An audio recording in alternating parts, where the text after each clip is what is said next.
ينتبه إليها من سبقه من المؤرخين هو ما يسمى التنظير لمنهجية البحث الكتابة والبحث التاريخي، لأن عملية الوصف أو التسجيل الأحداث التاريخية يمكن أن يمارسها أي منا. يقدر واحد الآن وهو يتابع الحدث يسجل ويدون ويصبح ما كتبه شيئا من الماضي بعد مدة، ولكن الكتابة العلمية لا يطيقها أي شخص، فلها ضوابطها ولها منهجيتها.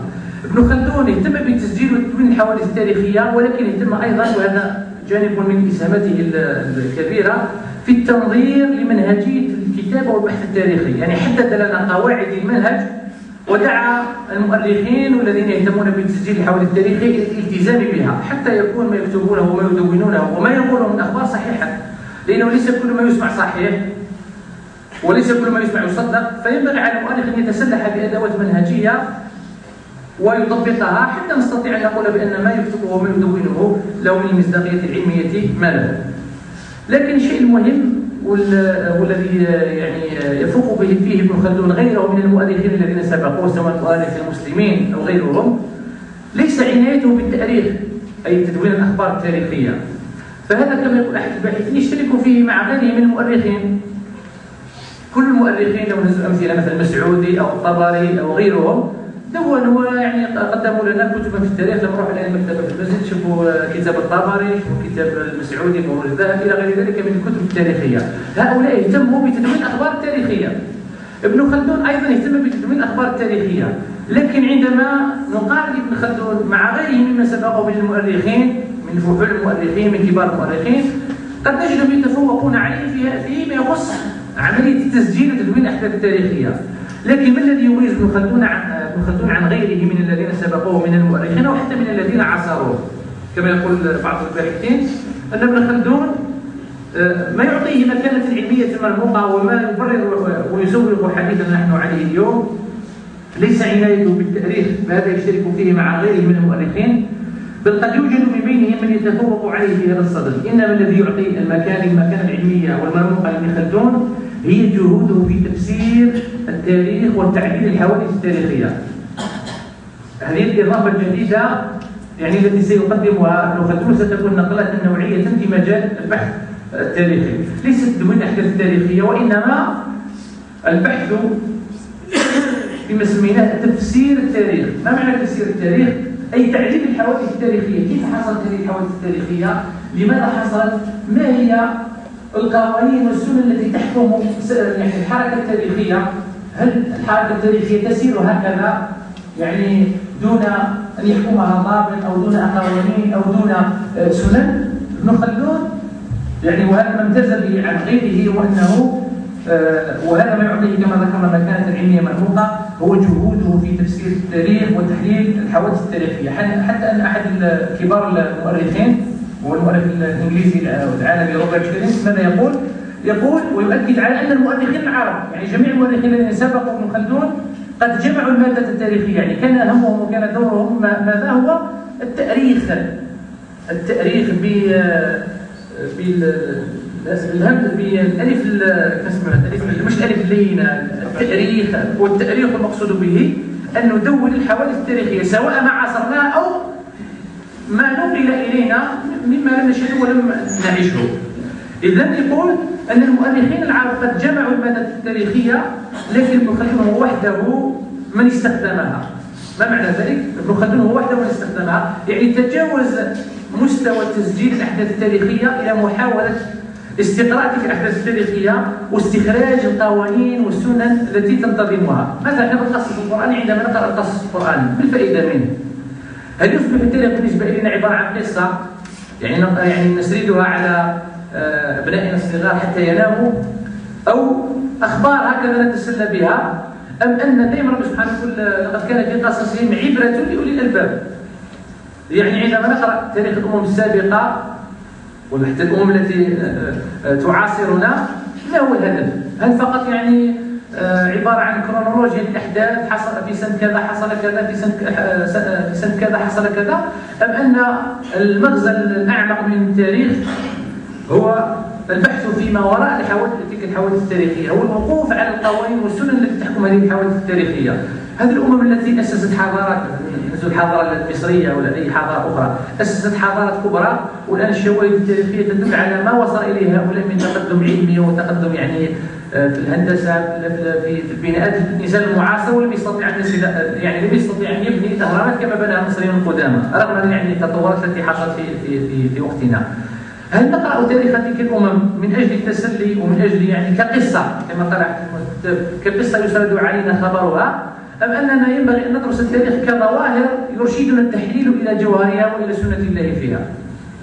القراءتان تختلفان. القراءة الأولى هي أن نقرأ يعني ندون الأحداث التاريخية وأن نقرأها كما تقرأ قصة عادية، لكن المستوى الآخر هذا المستوى لا يطيقه الجميع، وهذا هو الذي يختلف فيه ابن خلدون مع غيره من الكتاب من الذين سبقوا من المؤرخين.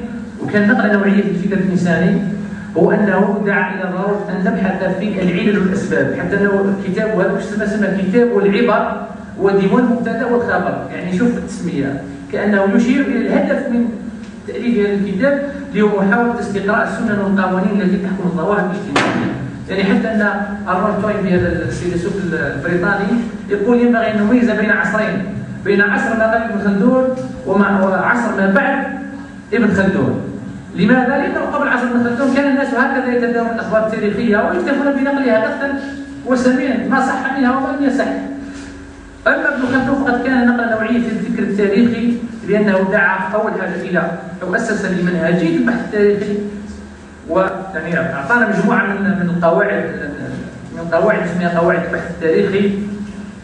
واثنين وهو الأهم هي تفسير هذه الحوادث التاريخية والبحث عن القوانين والسنن التي تحكمها. قوانين مثلا بعض القواعد البحث التاريخي التي تحدث عليها ابن خلدون. مثلا سابقا كان المؤرخون والكتاب عندما يدونون الاخبار التاريخيه يتشيعون للاراء والمذاهب، واحد مثلا سني او شيعي او اباضي وهو يتحدث عن يعني قومه او عن دولته، ربما تشيعه ذلك وانحيازه الى مذهبه او ايديولوجيه يؤمن بها او عقيده يؤمن بها سيكون على حساب الموضوعيه كهدف ينشده الباحث المختص. لذلك ابن خلدون أسس لقاعدة مهمة نسميها نحن قاعدة عدم التشيع للآراء والمذاهب، ويقول في نصه مثلا يقول إن النفس إذا كانت على حال الاعتدال في قبول الخبر أعطته حقه من التمحيص والنظر حتى تتبين صدقه من كذبه، وإذا خبرها تشيع لرأي أو نحلة قبلت ما يوافقها من الأخبار أول وهلة، وكان ذلك الميل والتشيع غطاء عن عين بصيرتها عن الانتقاد والتمحيص فتقع في قبول الكذب ونقله. إذا هذه القاعدة الأولى دعا ابن خلدون المختصين في مجال البحث التاريخي أن لا يتشيع لآراء ومذاهب، أن تكون الحقيقة العلمية هي ما ينشد له.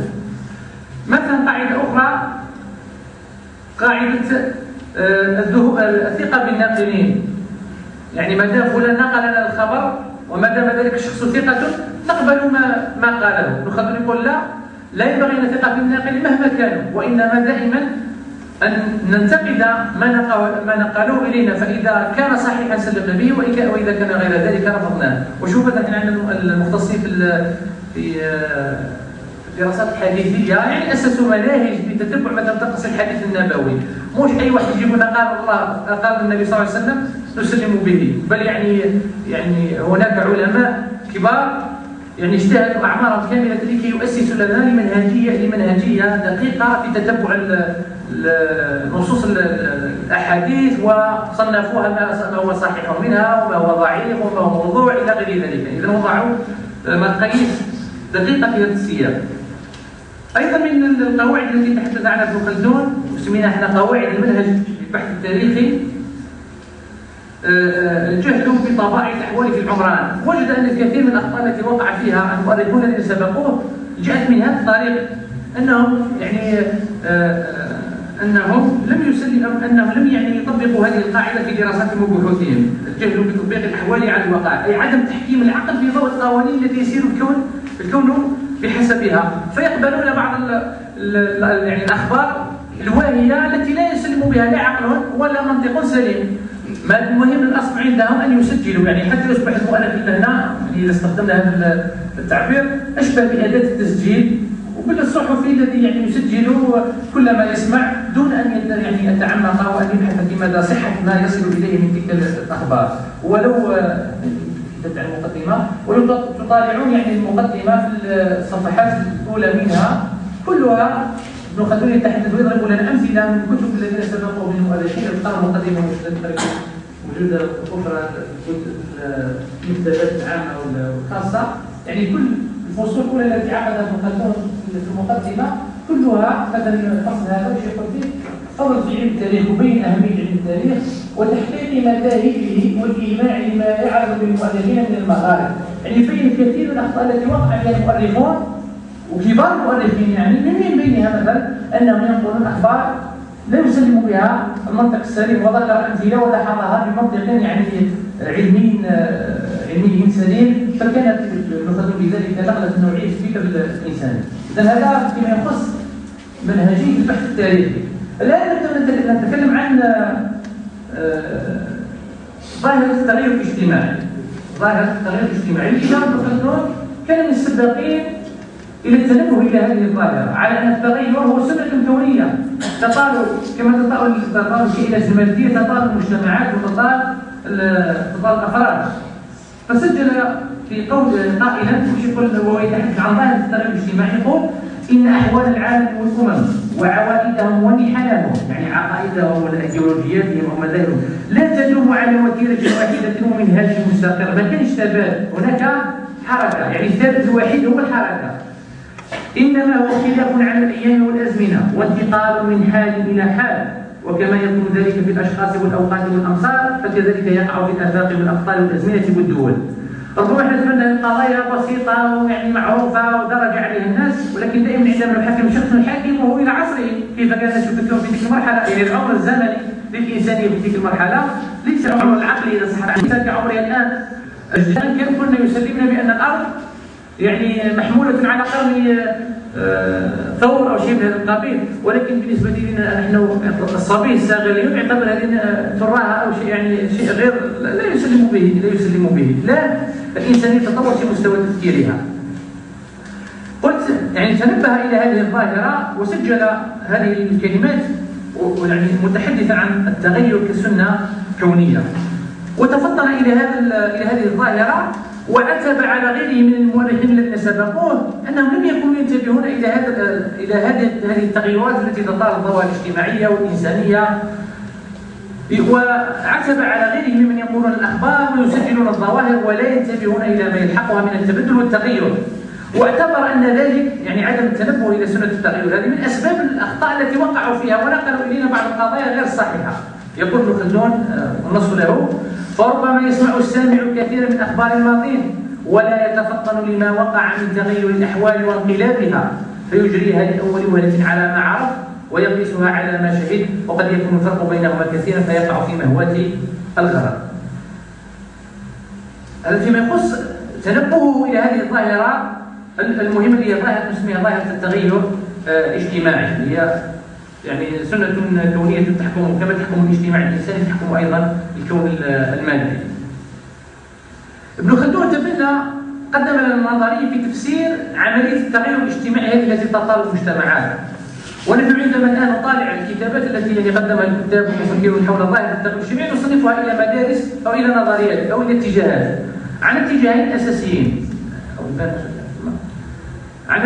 أساسيين تفسر من خلالهما ظاهرة التغير الاجتماعي. الاتجاه الأول نسميه الاتجاه الخطي، والاتجاه الثاني يسمى الاتجاه الدورة التاريخية والدورة الحضارية. هذا التغير كظاهرة له أسبابه. فما هي الأسباب التي تؤدي إلى حصول التغير مثلا في نطاق مجتمع معين؟ تحدثنا هنا في النص التغير قد يكون سببه سياسي، قد يكون سببه اقتصادي، مثلا ازمات اقتصاديه خانقه، استبداد سياسي كما هو في تونس ادى الى يعني ثوره مجتمع، ادى الى حركه ستغير اكيد عجله نظام الحكم في تونس، سيكون لها ما بعدها يعني من نتائج. قد يكون التغير نتيجه لظروف ايكولوجيه، شوفوا مثلا التسونامي اللي قاس اندونيسيا، شو كيف أثر في مستوى حياة الناس. يعني الزلزال مدمر يمكن أن يقود مجتمع من مرحلة تقدم إلى مجتمع يعني متخلف. ما حصل في هايتي مثلا، يعني مجتمع